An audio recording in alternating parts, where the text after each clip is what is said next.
Bonjour à tous. Nous allons étudier aujourd'hui une partie entre Laurent Freycinet et Zhang Pengxiang. C'est une défense Benoni. Freycinet donc commence par D4, C5, D5, E6, C4, E prend D5, C prend D5 et D6.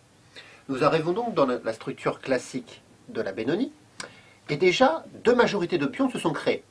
Les blancs ont obtenu la majorité centrale avec les pions D5 et le pion E, et les noirs ont obtenu la majorité à l'aile dame avec les pions A7, B7 et C5 face à A2 et B2. Alors, qu'est-ce qu'il faut tirer de cette constatation?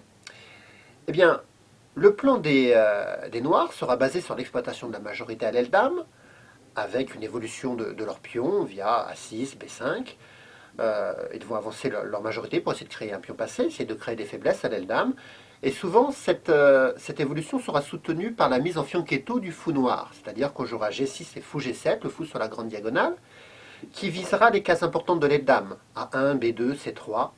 Et donc, les forces conjointes entre le feu du fou et l'évolution de la majorité de pions à l'aile dame causera des soucis aux blancs dans ce secteur. Les blancs, quant à eux, ils vont essayer de jouer au centre. Alors, comment jouer au centre? Ils vont essayer de viser le pion D6. Pourquoi le pion D6? En fait, le pion D6 est ici un pion arriéré camouflé. C'est-à-dire qu'il ne peut pas être défendu par un autre pion. Il est en arrière de la structure. C'est la base de la mini-structure D6-C5. Mais ce pion est camouflé par le pion blanc D5, c'est-à-dire qu'on ne peut pas l'attaquer avec des pièces lourdes. Donc, c'est vrai que c'est un pion qui ne peut pas être défendu par un autre pion, mais il n'y a pas la colonne D pour l'attaquer. C'est pour ça qu'on dit qu'il est camouflé. Il y a cependant des astuces pour viser et mettre des pressions sur ce pion, avec les pièces légères. On voit que le fou, en se rendant en F4, visera le pion d'une manière très, très facile, et les cavaliers peuvent essayer d'utiliser la case C4 pour attaquer le pion D6. Souvent, on assiste à la manœuvre cavalier F3, cavalier D2, cavalier C4, en ayant joué au préalable le pion en A4, pour éviter que les noirs chassent le cavalier par un simple coup de pion en B5. Donc un cavalier en C4, un fou en F4, ça vise le pion D6. On voit que le pion D6 est ici défendu deux fois. Mais si les noirs mettent le fou en G7, le fou ne pourra plus défendre ce pion. Donc les noirs doivent toujours veiller à la défense de ce pion. Et c'est des fois plus épineux qu'on ne le pense. Autre idée des blancs, arriver à créer la rupture en E5, c'est-à-dire à jouer E4, et à un moment donné de jouer E5.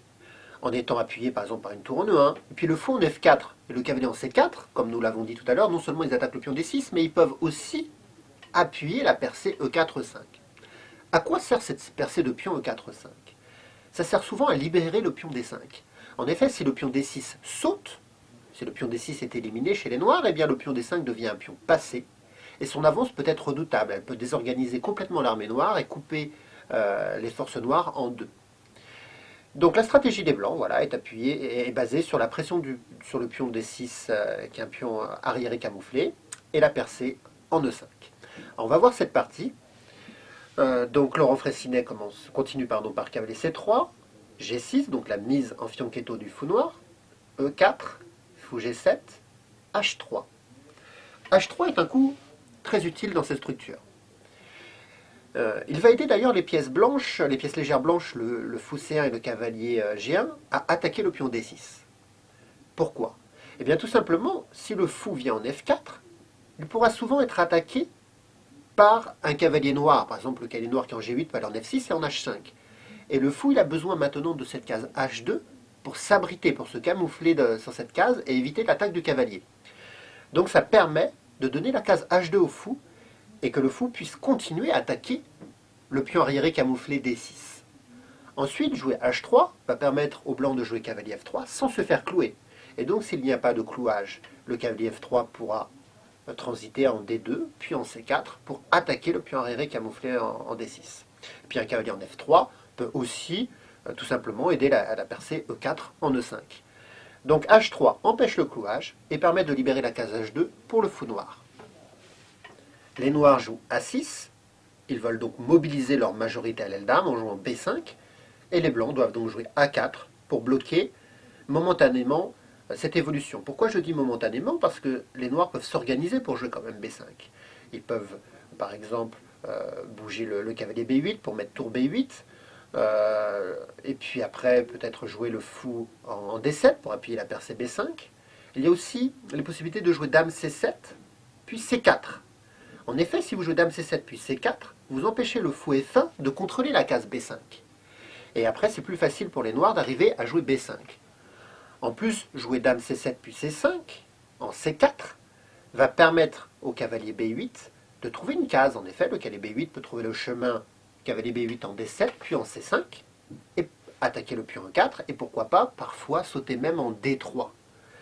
Donc voilà, les noirs peuvent mobiliser leur majorité en jouant une tour en B8, un fou en D7, essayer de jouer B5, ou alors même dame C7, le pion C5 en C4, et après avec des manœuvres cavalier D7, C5 et cavalier D3.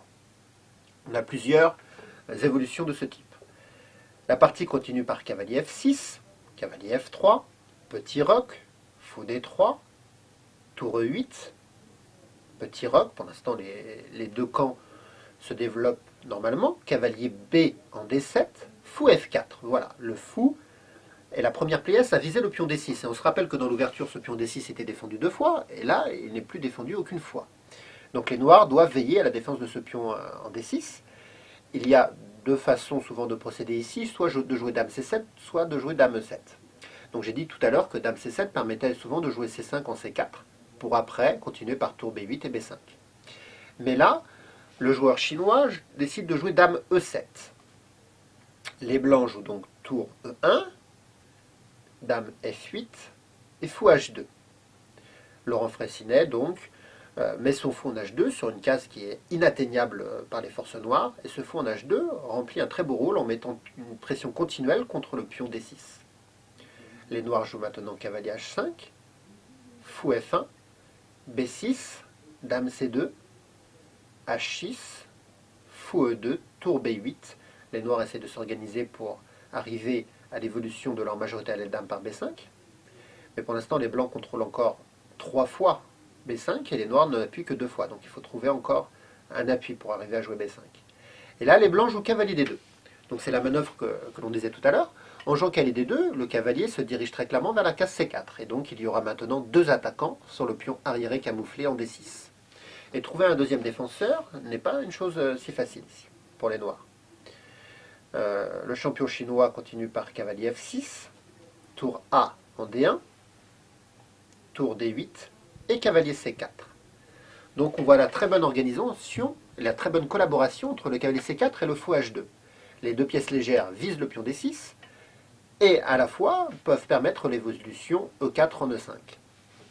Les noirs jouent cavalier E8, ils sont obligés ici de se replier pour défendre leur pion faible. Et les blancs maintenant jouent F4. Alors, la manœuvre de cavalier et cavalier F3, D2 en C4 permet bien sûr d'attaquer le pion D6, mais ça permet aussi de libérer le pion F, qui peut maintenant appuyer E5. Et d'ailleurs, les blancs contrôlent maintenant plusieurs fois la case E5, 3 fois par le cavalier C4, le pion F4 et le fou H2, et les noirs ne peuvent pas stopper cette évolution. Si les blancs arrivent à jouer E5, ils vont vraiment gagner la bataille centrale. Les noirs doivent donc réagir très très vite, parce qu'après E5, le verrou central des noirs, le pion D6, saute, et tout le centre est abandonné aux mains des blancs. Donc les noirs vont réagir, ils vont jouer B5 pour essayer de chasser le cavalier C4 de sa case pour pas qu'il puisse appuyer cette évolution centrale. Prise en B5, prise en B5. Mais là, Laurent Freycinet trouve une nouvelle idée.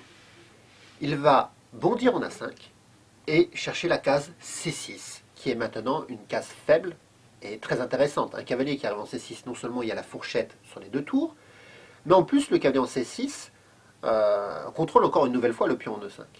Donc cette case est vraiment intolérable pour les noirs.